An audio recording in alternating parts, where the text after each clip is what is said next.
Yo, yo, yo, yo, yo, yo, yo. Hey, man.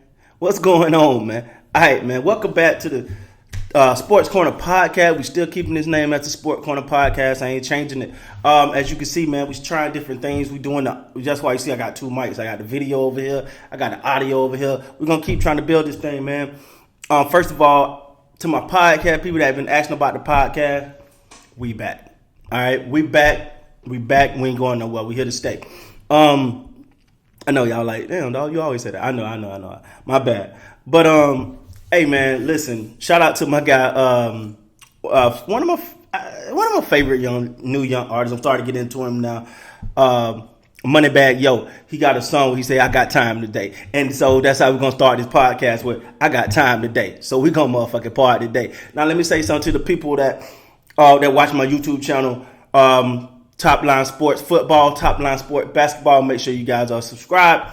Make sure you guys support those channels. Those channels are a lot more PG compared to this. This podcast here, I just let go, man. I'm free. So to the people that don't like the cursing and all of that, man, hey, go over there, man. Don't watch this one. if you don't mind it, we're gonna talk that shit today. All right, man. It's a lot going on, man. First of all, there's been a lot going on with me, man. Like, you know, just get into it, man. Like I've been had a lot going on, man. With the summertime. You know, sports is kind of, you know, meat during the summer. It's starting to pick back up now. But I really took the time, and I think I did more. I did more family things this summer than I've done in a very long time, man. I think we went to like 3 or 4 theme parks. And y'all, if you follow me, you've been seeing the post on my community tab over on the basketball channel. Make sure y'all go support the football channel, man. We're trying to get to that 1K subs over there, man. So if you don't mind, go over there, hit that like button, that subscribe button, and rock with your boy over there, man. But yeah, man, you know, been having a lot going on, man. Shout out to Raptor Nation, Lakers Nation. Man, we got Clipper Nation on that rock with me. We got Warriors fans that really rock with the channel. So thank everybody, man. I ain't gonna lie, I'm keeping 100 though, man. Raptor Nation hold me down the most. It's just what it is. And so salute to you guys, man. And speaking of that, if you haven't heard, I will be in Toronto November 25th. So we're gonna set some up. We're gonna do something big over there, man, and just have some fun. And I'm trying to put it together so we all can come together and have some fun, man. But you know what? That's neither here nor there. Now listen. Let's talk about some of the things that we want to talk about. Now, listen, these are my opinions. This is how I feel. On my podcast, I'm a little more uncut, man. I'm gonna give it to you like it IS is, dog. And one of the things that I definitely want to say is when it comes to the podcast, you know, I lose a lot. Listen, I was in the military for 14 years, so I got a mind. You know, I cuss a lot. All right, I keep it really PG on my channel by the best as I could on my YouTube channels. But on this podcast, shit gonna get said, man. So like I said, dog, if you ain't into that, I got no problem with that. Go on the exit stage left. It's all love. I respect you for and what you stand for. Right? Salute to you. But first of all, let's start with Ime Udoka. I'm gonna just say this shit because I feel like nobody else is saying it. If it was a consensual relationship, her name should be out there too. I don't get this bullshit about nobody saying who it is. No, this wasn't some damn let me adjust some volumes over here real quick, guys. We still working, man. But her name should be out there too, man. I really believe her name should be out there for the simple fact that, listen, this wasn't, from my understanding, everything that came out said this was consensual. One person don't get to play the victim when two people had a consensual relationship, right? Like I never understood that, man. I never understood why that her name is not being brought up. No, you don't get to be protected from what? If it's consensual, I ain't no protection. You did some thought shit, so get your thought ass out of here. No, that now again, if this wasn't that, and this was manipulation or you know, some type of force or anything of that nature, then fuck him. Like it is what it is. I'm not with that.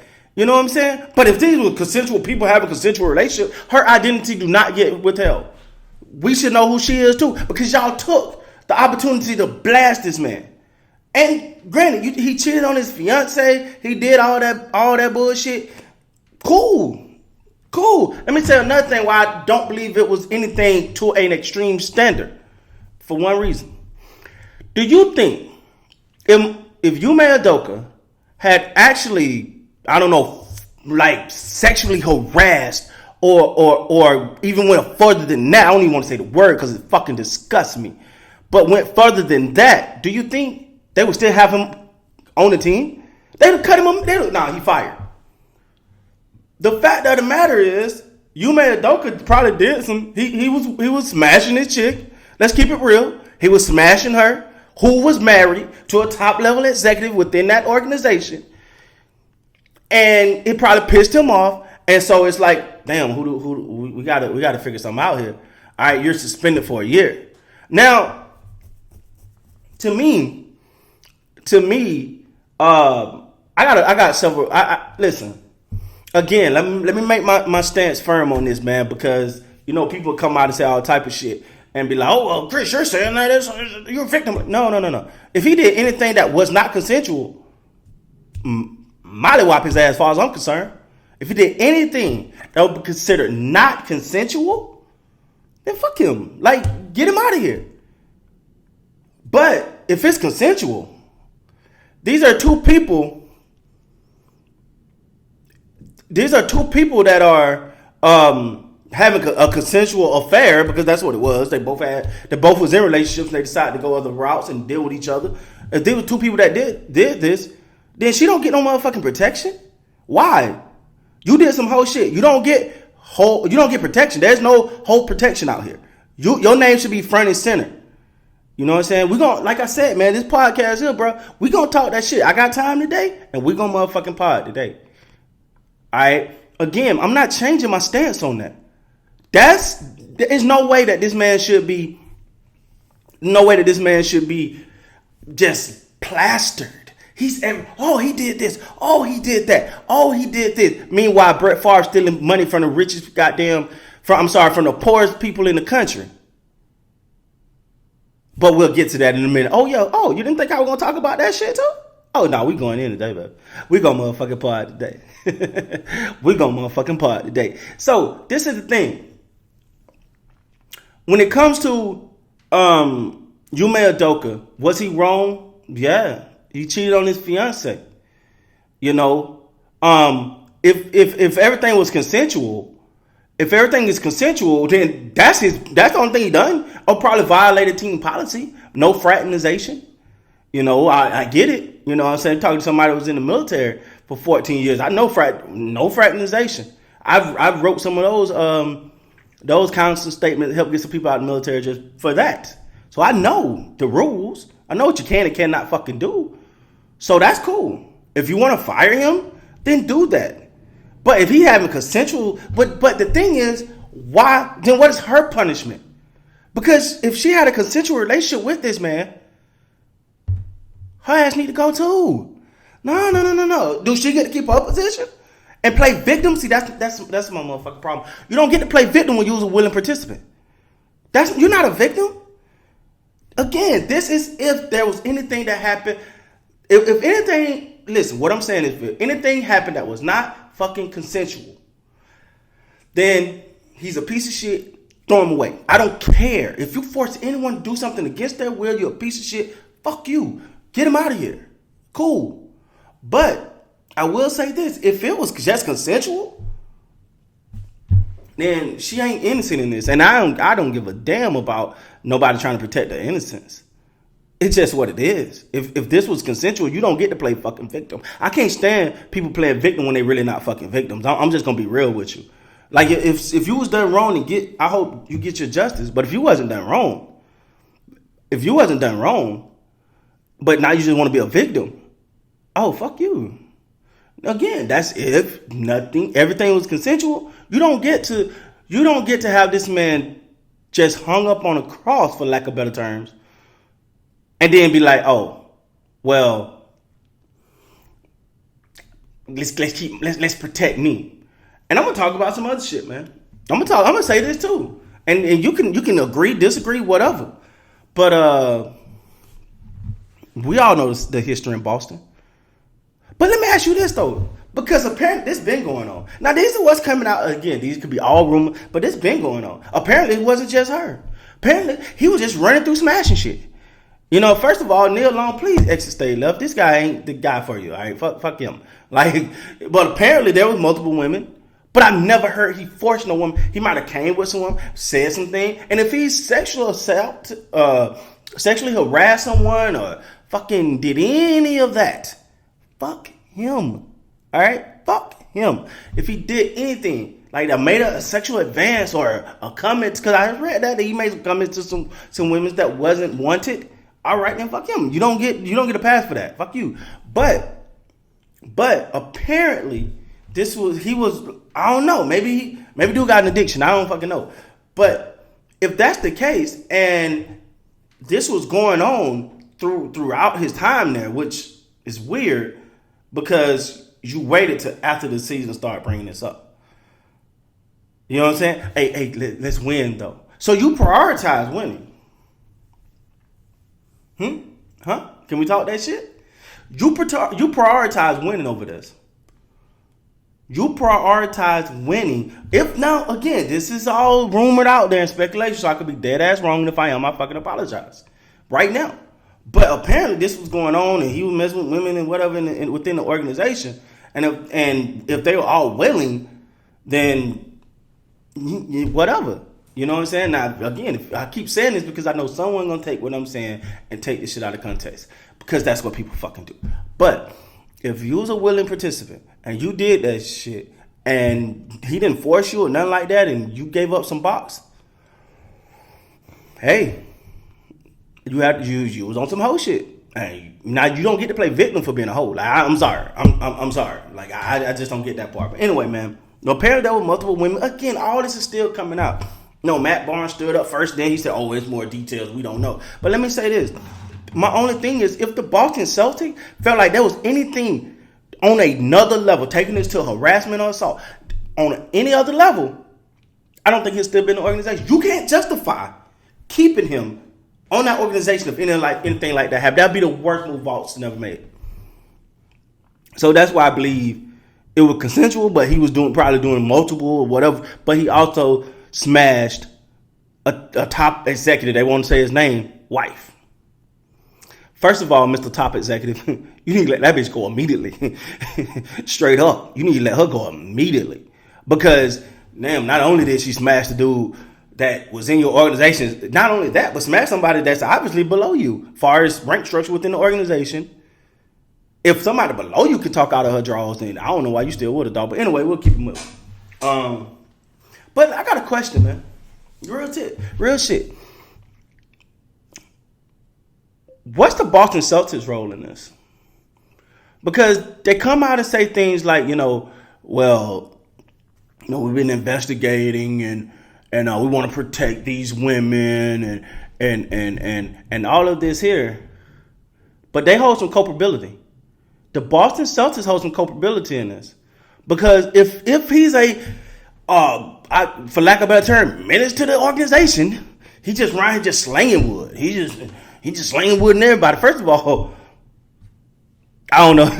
Like, you know what I'm saying? Like, first of all, like, if he ain't forcing no one, because again, I don't believe the Boston Celtics will still have him as their head coach listed right now, just with a year suspension. If this was the case, if he did something above consensual, because you can't justify it. And if he's trying to justify it, then I got no respect for the Boston Celtics. If you're saying, well, hey man, this happened, but at the end of the day, things like this, man, it happened. We suspended him for a year. But if he was making a workplace environment uncomfortable for women, then he need to be dealt with accordingly. And you can't set that standard in your organization. Let's keep it real now. Let's keep it real, man. The Celtics play a role in this. Why did you leak this? This came from you guys. You guys chose to leak this. You chose to leak this. This came from you. So it's a reason why you wanted this out there. So maybe They don't want him to be. It's something. I don't even want to go that far, but I don't know, man. But anyway, I'm gonna finish this like this. If Ime Udoka did anything, let me say this again, any fucking thing that is considered anything above consensual, he should not be with the organization. He should be fired immediately. Tossed out, and thrown away like a piece of shit that he is if he did anything that wasn't consensual. Cool? All right. Now, y'all can take that and y'all can take pieces of this and assume that I'm fucking victim blaming or whatever. But anyway, let's talk about it. So since we on some bullshit, let's just keep going, man. First of all, man, thank you everybody for my podcast, people that's only getting the audio version of this, man. Thank you guys for listening. I really, really appreciate you, man. Much love. And to my YouTube, people that can see the live recording of this, make sure to hit that like button and subscribe to the podcast, man. But anyway, let's keep it going. Since we're talking about ain't shit people or ain't shit organizations, let's talk about the Miami Dolphins. Oh, we gonna motherfucking pod today, baby. Because if you're gonna tell me that after seeing Tua get up, staggering to the point his old lineman had to help him stand up, and you're gonna tell me he just had a back injury? Who the fuck you think you're talking to, dog? Like, we see this. They knew he had a concussion. And what doctor, let's say it was, when you see that, at what point do you say, that's okay to go back in this game? Even if he didn't have a fucking concussion, you do not put this man back into the game, and we all know that. You do not put this man back into the game if you know for sure that if you see him stumbling. He gets up, he looks woozy, and then he starts to buckle. And you take him out the game, and then you bring him back in. Yo, the Miami Dolphins, see, it's a reason why dormant-ass franchises that ain't never won shit, because of stuff like this. We'll always hunt them. As I mentioned before, we've talked about the whole Dez Bryant thing. Remember when the owner of the Miami Dolphins wanted to ask Dez Bryant about his mama's situation and shit like that? Like, they got nothing to do with football. See, it's an organization like that that's going to always get in their way. Because, look, you got Tua balling. You got Tyreek Hill. You got it. This your opportunity to do something great. And all you got to do is protect your franchise quarterback. That's all you got to do is protect your franchise quarterback. But you say, nah, put him back out there. For what? He could have missed that game. Oh, and guess what? The game he got injured in, this last one on Thursday night, they still fucking lost. So the risk there was no reward in this. Let your top quarterback, your franchise quarterback, get fucking healthy. You don't do that. Now, you might not see Tua no more this season. Tua may be out for the rest of the season. For the simple fact that the Miami Dolphins want to play with this man's career. But my question is, and then the coach, McDaniels, whatever this retard's fucking name is, this guy goes on and say, well, thank God it was just a concussion. What? The fuck did you just say? Thank God it's just a concussion? Thank God it's just a concussion. That's what you got to say. Thank God it's just a concussion. Do you know how fucking serious that is, man? Do you know how serious it is anytime there's anything going on within the head region? For you to sit up there and say that bullshit, I just lost all respect for him. Then he trying to, I care about players. Shut up. Nobody trying to hear that. I care about players say that I would never do that. Shut up. Nobody believe you, dog. Because you seen what we seen. You seen what everybody else seen. There's no reason Tua should have been in that football game. There's no way. Even precautionary. Hell, they keep players out. Like, his ankle's still a little sore. Let's not play him. His ankle's still a little sore. Let's just give him another week to be 100%. But no, not the Miami Dolphins. They said, damn, put him back out there.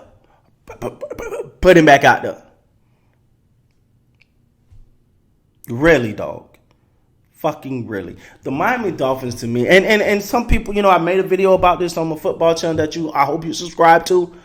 That, people like, man, it's like you really feel like fuck the entire organization. Let me stop and think about that. Let me hold on. Let me backtrack for a minute because I did say fuck the entire organization. So let me stop. Let me back up for a minute and say fuck that organization. Fuck them. Fuck them.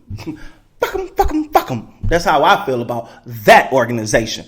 Fuck the Miami Dolphins after that, man. And I'm not even a Miami Dolphin fan, but I'm a fan of football because shit like that is what turned the game off. That right there make people say, that right there made somebody's mama go, no, baby, you find another sport. They don't give a shit about y'all. Because that's what the Miami Dolphins just showed. We don't fuck about these players. Let them go out there. Put a good product on the field so we can sell it. Because it's not like this. You're so deep into the season. First of all, there's no reason to understand this. There's no reason. There's no way you could justify this. But if it was like a win or go home type game, and they try something like that, even though it still have been fucked up, you look at it and you go, but still they shouldn't have done that shit. But this is week 3. This is not deep in the season. None of that. This is week fucking 3, man. And you risk that man's future. He probably won't be back this season. If you Tua. And I got to say this too, though. Tua, you got to care about yourself a little more. I understand that the talk is, hey, man, he up for that big contract, baby. He's up for that contract. So, he might not want to. He might not want to risk, you know what I'm saying, possibly losing out on that contract. He up for a big payday, Yeah, but damn that. I want to be there to see the payday. You know what I'm saying? That's the number one thing. You got to be there to see you got to be there for the payday. You know what I'm saying? That's first and foremost. So at the end of the day, Tua, take care of yourself, man. Football ain't everything. I know. And that's hard to say, man, because these players, to get to the NFL, there's a great chance you devoted. Very rarely that a player kind of squeak in there. Like, you devote a lot of your life to this shit. To get to the NFL, to play among the best, you devote a lot of your fucking life to this. But at the end of the day, it's still your life. Football isn't everything to it. Get yourself right. If you feel as though you're 100% and you can come back and this ain't a problem, you can get past this and you can play healthy and not be scared to take a fall. Because even though it's not to this severe, it was like watching Tony Romo at the end of his career. When every time he got, you just like, hey, look, Mr. Defensive Lineman, man, please don't hit him too hard. Right? Just lay him on the ground. Don't hit, because every time he got hit, he was hurt. It's the same thing with Tua. Like, every time he go back for a sack, now you're like, don't hit him, please.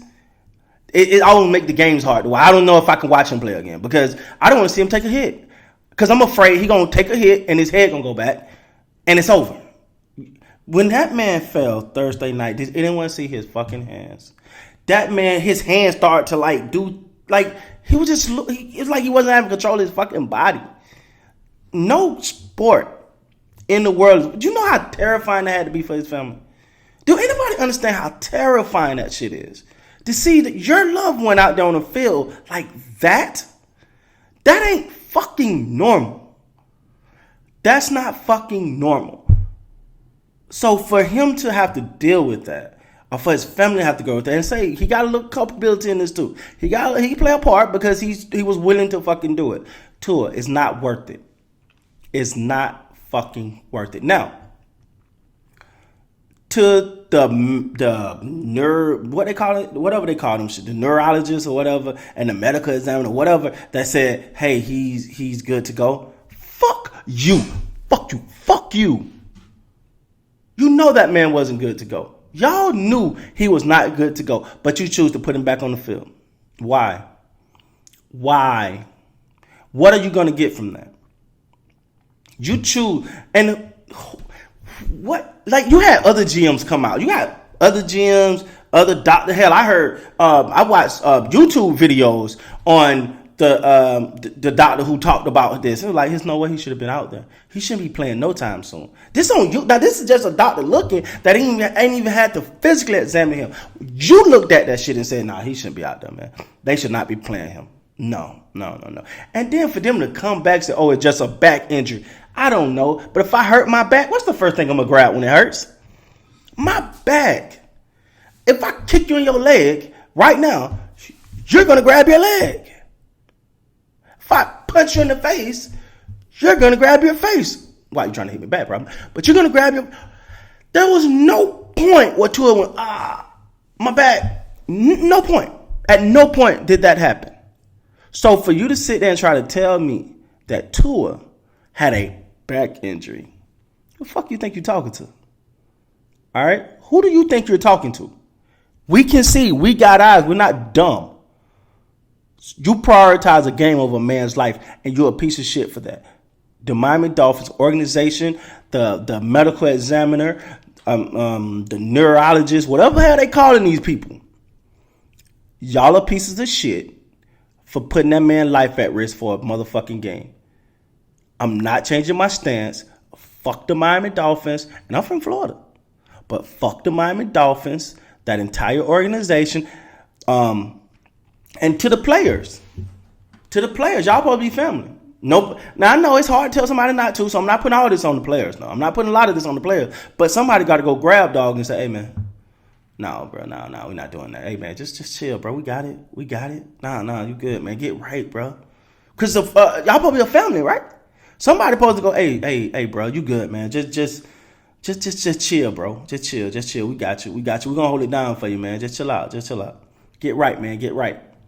Nobody said that to him.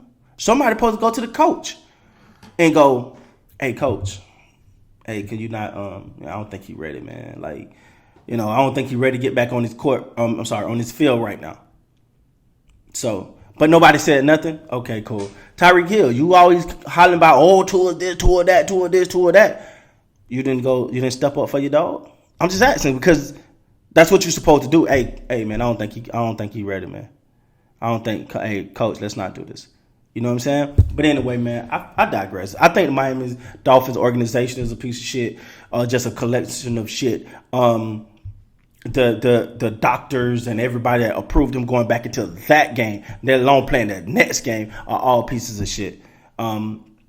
I just want to say fuck you from a good, healthy place. Now, let's move on, though, man, because let's move on. Let's get into some positive stuff.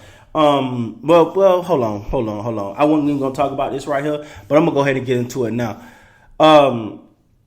Let me just say this: I'm so disappointed in how Brett Favre is not being fucking talked about. Do we know Mississippi is the poorest state in the United States? Do you know that they took money from the poorest people in the United States to build a fucking volleyball state? Whatever the fuck that was. Do we realize that? Brett Favre, to me, is a selfish, just fucking vomit of a fucking human being for that. Bro, why? What is you fin to accomplish by doing that? What the fuck bro, and then people co-sign with him. It was like, yeah, we can do this. See, Brett Favre, to me, is you look at the way he ended his career. Remember in Minnesota when it was like he ain't playing. Then he wake up one day, I'm gonna play, and just throw everything off for the team. But because he was Brett Favre, and it still didn't result in shit for him, but because he was Brett Favre, he could do it. So you willingly, knowingly collaborated with other political officials, and fuck y'all, the political officials too that had a part in that, fuck you too, to try to steal money from a welfare. Like who, at what point in your mind you be like, dude, I want to steal millions of dollars from welfare. Cause I want to hurt poor people that already are fucking poor. Let me take money from them. That sounds like a brilliant fucking humane thing to do. But come on, man. We've been knowing this about Brett Favre. We know Brett Favre wasn't shit. Like, even, like I said, it was exposed at the end of his career. I mean, hell, look how he treated Aaron Rodgers. I'm not a big Aaron Rodgers fan, but not like he was the old buddy with old Aaron Rodgers. He said it wasn't his job to train the backup quarterback and could have gave two shits about it, helping Rodgers along the way. So, but the fact that, and this is my last part on the Ime Udoka stuff, how his shit is all over the news and this ain't. They got you off of that shit, him. Real fat. Woo, they got you off of that. Then they got you off of that. And Sarver out here just saying the N-word like it ain't. He just N-word, N-word, N-word, N-word, N-word, N-word, N-word, N-word, N-word, N-word, N-word, N-word. He said that shit for breakfast. He was like, good morning, N-word. Like he just was. Now, so tell me, do you think he deserved the same suspension as Ime Udoka? Again, based on the facts that we do have. Ime Udoka should be fined and suspended for 1 year for having a consensual sexual relationship. And the guy that's over here just calling people N-words. I just don't want to say the word, guys. N-words. Just saying it. He shouldn't get nothing. I mean, he should get the same thing as Ime Udoka. Come on, man. Come on. It's just so funny to me how Ime is put at the front of this. He's at, let's talk about this. Let's talk about this. Let's talk about this. Let's talk about this. No. Brett Favre this. All right, go. Back to Ime. Hey, whatever. Sarver did this. Hey, get back to Ime Udoka. That's bullshit. And that's why you'll always see YouTubers like myself, podcasters like myself, we'll always be around because we ain't afraid to say what it is. At least most of us are not. I understand playing the game, but most of us are not afraid to say what it is. And the fact of the matter is, they just they just spotlighted Ime Udoka issues. I mean, they put it front and center, and then act like Brett Favre. And they want to get you off Sarver fast. Hey, he's selling the team. So let me get this straight. Sarver's going to sell the team. They say it's valued at over $3 billion. He's going to make $3 billion go off and do something else and act like nothing happened. Yeah, that's what's the fuck going to happen. He's going to go get $3 billion richer and walk the fuck away. And be right back somewhere else calling people N-word. Good morning, N-word. How you doing, Dave? N-word. I don't know, man. Hey, man, it's a crazy world, man. But all right, man, let's get off the bullshit because, all right. But hey, what I told you, we gonna motherfucking pod today, baby. I told you, this thing ain't gonna be talked about, and we're not gonna be scared to talk about it on this podcast, all right? It's just what it is. Now, the Toronto Raptors. Let's talk about the Raptors, man. Now, first of all, let me say this. I often get, and I'm just going to address this shit. I am not addressing no more after this, and I feel like I address this a lot. People say, Chris, you do a lot of Raptor content because I'm fun of the fucking organization. Can I not like an organization? Or am I supposed to I'm only supposed to talk about the team that I like. Or I'm only supposed to talk about my team. The only team that I like. I'm only supposed to talk about them, though, right? Fuck out of here, man. I love the Raptors. I love the Raptors. I'm a Laker fan. Don't get it twisted. I'm a Laker fan. I'm a Laker fan because I'm a diehard Kobe fan, and I just don't know how to switch. I can't do the you know what I'm saying, the hopscotch shit, and you know what I'm saying. So I got to ride with my Lakers, but but the same way with Dallas Cowboy, like I'm really fond of the Baltimore Ravens, really fond of them, but I'm a Dallas Cowboy fan. I'm a Los Angeles Laker fan, but I'm really fond of Toronto Raptors. And Toronto Raptors fan has just been so fucking supportive that I don't like these guys here, man. I'd just be like, yo, thank you guys, man. You guys really support my fucking channel and they really embrace me. And shit, my wife's a Raptors fan. You know what I'm saying? So at the end of the day, man, shout out to the Toronto Raptors. But first of all, I had a question because I'm looking at the landscape. And I'm like, could the Raptors be in the top four? Can finish in the top four of the East? And I know people want to say, throw all these other teams out there, but I think Boston's going to take a step back. The Raptors can compete. They damn sure can compete with Milwaukee. I'm quite sure. I know they can compete with Brooklyn. And I know they compete with Philly. So how can they not be number four? I think the Toronto Raptors. Now, I might come back and eat my words. I might have to come back and eat some crow. But I think the Toronto Raptors will finish fourth in the East. I got the Toronto Raptors finish fourth in the East. Because when you look at the fact that the Toronto Raptors are just are built to fit them. See, The Raptors are not a team that's want to go get all, go get this guy, go get this guy. If it makes sense, if it gonna be an addition to what we're trying to, we're already moving forward. I'm not finna bring someone in that can cause me to step back in any way. Right? So I think the Toronto Raptors finna fourth in the East this year. Why? Why, Chris? Because I expect Scottie Barnes to take a step forward. Those young boys, Gary Trent Jr., Precious. I expect them to take a step forward. They got playoff experience now. I think Steady Freddie gonna want to redeem himself. Pascal Siakam just said he want to be a top 5. We're gonna talk about that in a minute. Pascal Siakam said he want to be a top 5 player in the league. Huh? So yeah, you damn right. I think they'll finish fourth in the East. Straight up, no bullshit. Being honest, I think they'll finish fourth in the East. Because I'm looking at the other teams in there, I'm like, yeah. Because see, this is the thing. When you're playing the Toronto Raptors, right? You finna deal with size. And then they added Koloko, who I think is, a lot of people got him as a bouncer between the G League and whatever. I got him. I got the guy coming, man. I got him making some moves. I think he's gonna put some pressure on some players. But when you play the Toronto Raptors, you may go on and this is what I think teams underestimate about the Raptors. You may go on a stretch. You may hit a spurt where you're on fire, but they're coming for 48 minutes of that game. They're going to play you. They're going to play you hard. They're going to play defense for 48 minutes.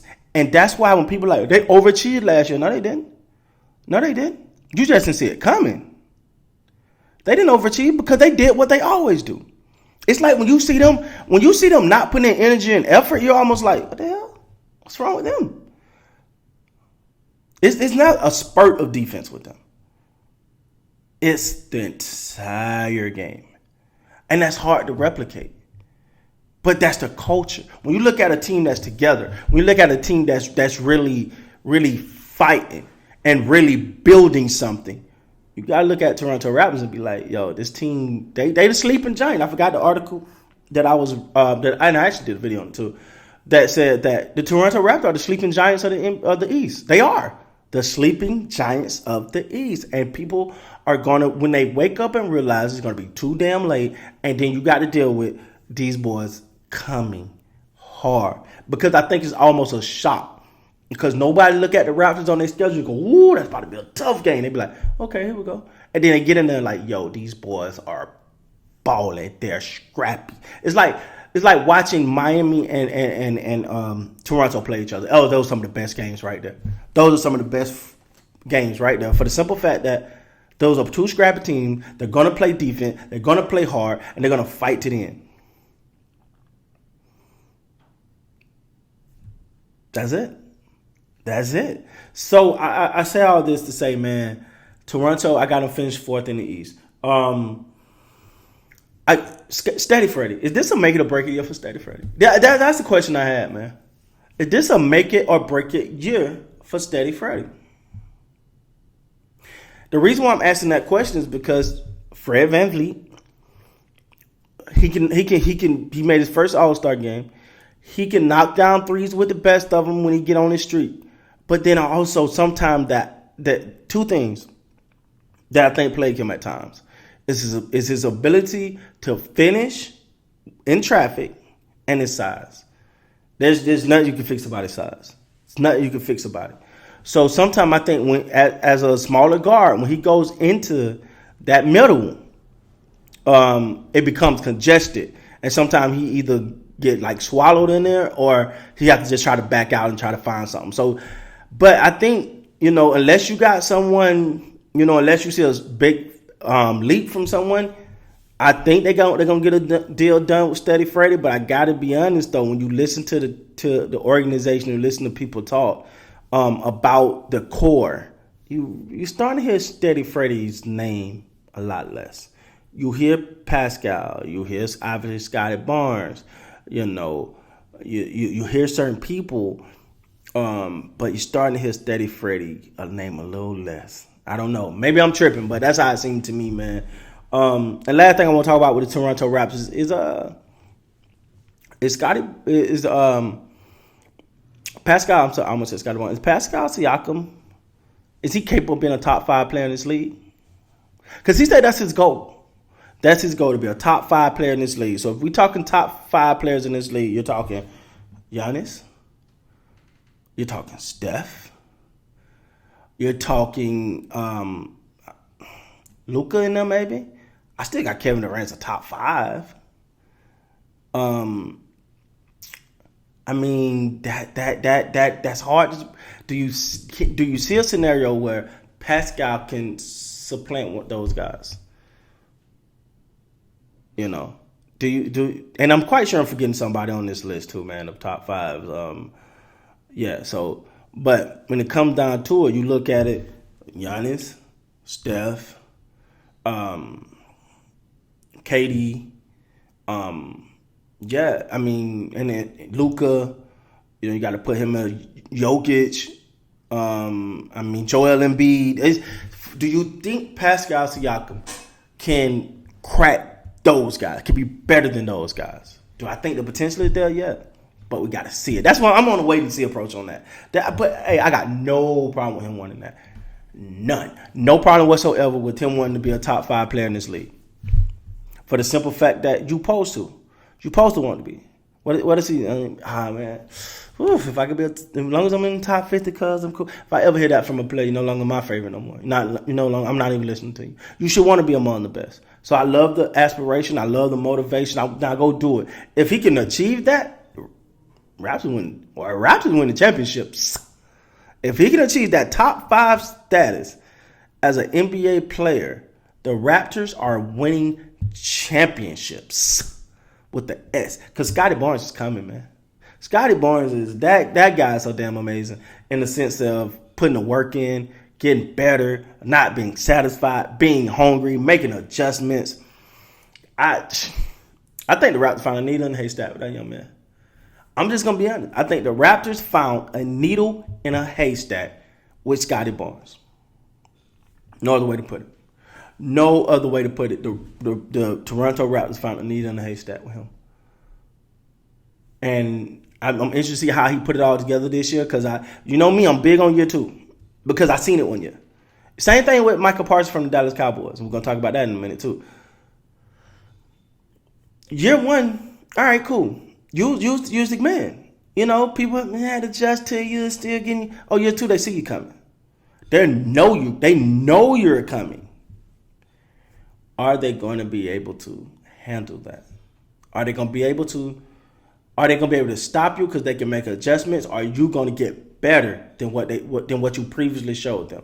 And that's going to be key for Scotty Barnes. Do I think Scotty Barnes is going to be among the top this year? I do, man. I think he's going to be pushed for all-star position this year. I really believe it. I really believe it, man. I really believe that's going to be hard. That's going to be hard because that East is loaded, man. And before we get out of here, man, y'all know we got to talk about them Dallas Cowboys. All right? We got to talk about them Dallas Cowboys, man, before we get up out of here. Couple things, man. First of all, this whole quarterback controversy in Dallas, I honestly don't see it, but I can see how it could become one. That makes sense? Because let me ask you this.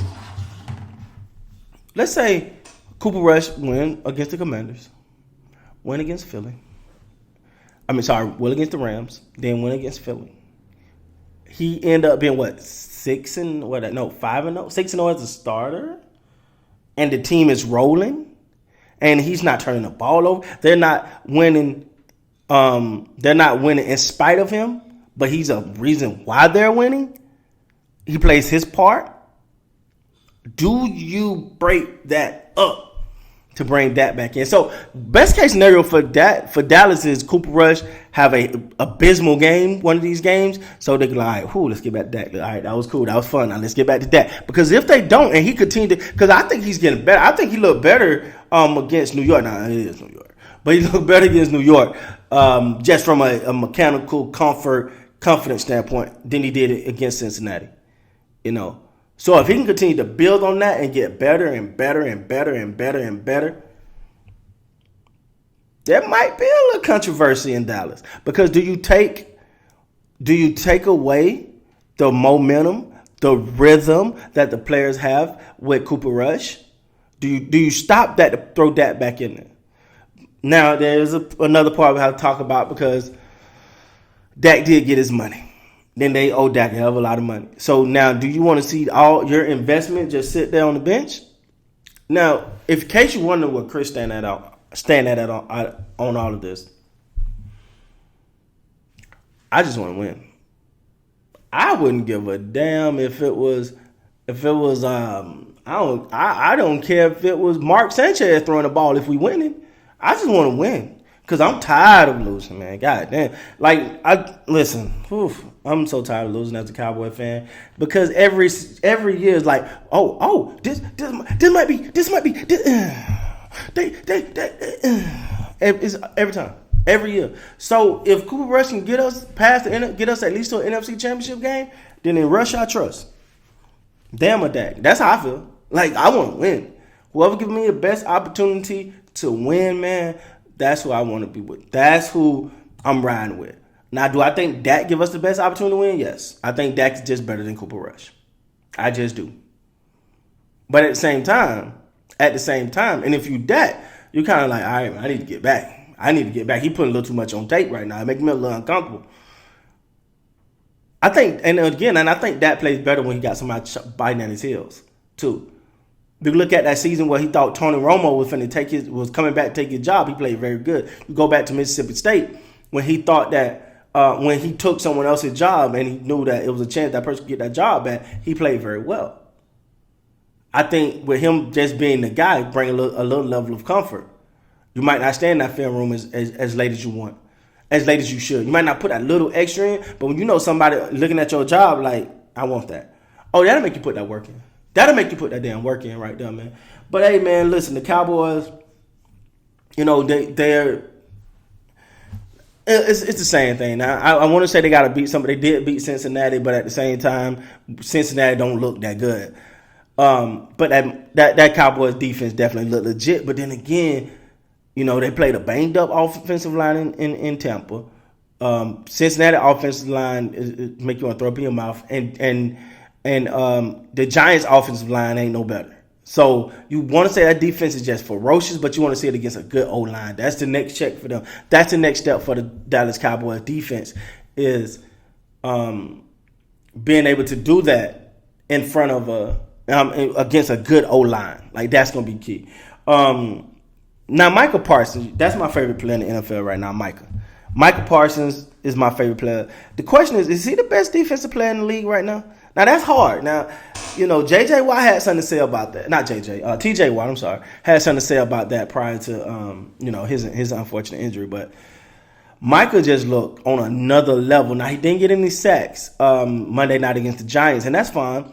But at the same time, Micah Parsons, he's now, you look at Dorrance Armstrong numbers. DeMarcus Lawrence had 3 sacks the other night. Dorrance Armstrong, I think he got 4 sacks so far this season because Micah is drawing all of the attention. So now you got to double team, even some kind of way triple teaming, like double team, then chipping with a back or something. So they give DeMarcus Lawrence, Tristan Hill, Dorrance Armstrong, whoever. The other big guy in the middle, Bohannon. You give them one-on-one opportunities.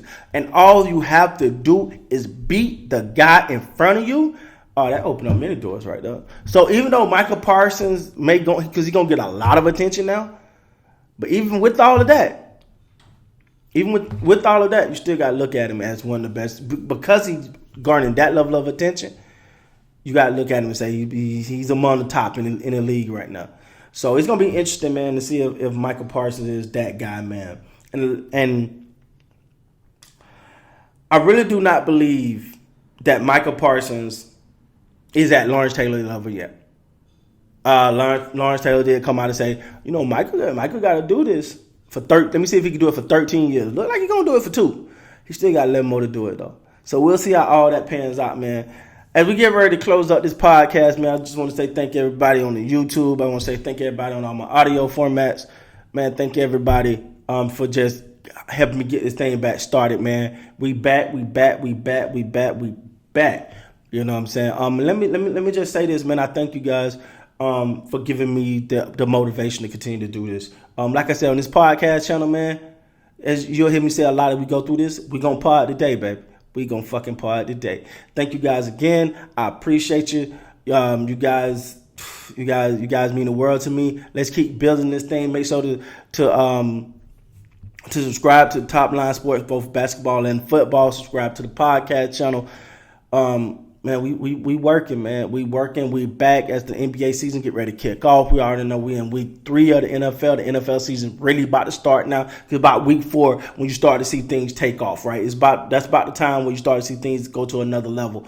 Because all the cobwebs are shaking off. Everybody get into a rhythm now. So some football about to really get started now. So with that being said, guys, man, hey, I appreciate you. And until next time, you guys be great, man.